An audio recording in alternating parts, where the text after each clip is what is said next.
కారం దోశ ఫ్రెండ్స్, ముందుగా పిండిలోకి ఉప్పు సోడా వేసుకొని కలిపి పెట్టుకునేసి శనగపప్పు, మినపప్పు, జీలకర్ర, ఆవాలు తిరగవాత వేసుకునేలా ఇందులోకి పసుపు కూడా వేసుకోవాలి ఫ్రెండ్స్. వేసుకునేలోకి కలిపేసుకుని చిన్న సైజు ఆనియన్స్ ఒక 5 మిక్సీకి వేసుకొని ఇస్తా. ఇట్లా పెద్ద పెద్ద ముక్కలు కానీ కోసుకునే.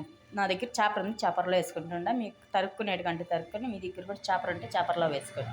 మీకు సరిపడా సాల్ట్, ఉప్పు వేసుకుంటున్న రాళ్ళు. అలాగే మీ ఇష్టానికి తగ్గట్టు పచ్చిమిర్చి ఫ్రెండ్స్. మీరు ఎక్కువ తినే వాళ్ళైతే ఎక్కువ వేసుకోండి, తక్కువ తినే వాళ్ళైతే తక్కువగా వేసుకోండి. మీరు తినగలిగే ఇష్టానికి తగ్గట్టు పచ్చిమిర్చి ఫ్రెండ్స్. ఎక్కువ తినే వాళ్ళైతే ఎక్కువ వేసుకోండి, తక్కువ తినే వాళ్ళైతే తక్కువ వేసుకోండి. చాపర్లో వేసి సన్నని ముక్కలుగా తరుక్కునేయాలి ఫ్రెండ్స్. మీ దగ్గర కొత్తిమీర, కరివేపాకు ఉంటే కూడా ఇంకా టేస్ట్ చాలా బాగుంటుంది. నా దగ్గర అయితే లేదు.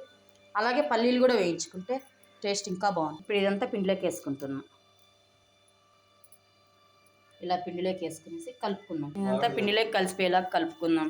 మీ ఇష్టానికి తగ్గట్టు పల్లీలు వేసుకోండి ఫ్రెండ్స్. ఎక్కువ తినే వాళ్ళైతే ఎక్కువ వేసుకోండి, తక్కువ తినే వాళ్ళైతే తక్కువ. కానీ కారం దోశలు పల్లీలు ఎక్కువ వేసుకుంటేనే టేస్ట్. పల్లీలు ఇలా వేయించుకునేయాలి ఫ్రెండ్స్. మీకు నచ్చితే పొట్టు తీసేసి అల్లదు దబ్బడిగా అయినా వేసుకోవచ్చు, లేదంటే మిక్సీకి ఒక్కడిదొక్కడిగా అయినా వేసేసుకోవచ్చు ఫ్రెండ్స్. నేను ఇందులోకి పల్లీలు వేసుకుంటున్నాను ఫ్రెండ్స్. దీంట్లోకి పల్లీలు ఎక్కువ వేసుకుంటేనే టేస్ట్. నచ్చితే లైక్ చేయండి, షేర్ చేయండి, కామెంట్ పెట్టండి. Thank you for watching. మళ్ళీ రేపటి వీడియోలో కలుసుకుందాం. బాయ్.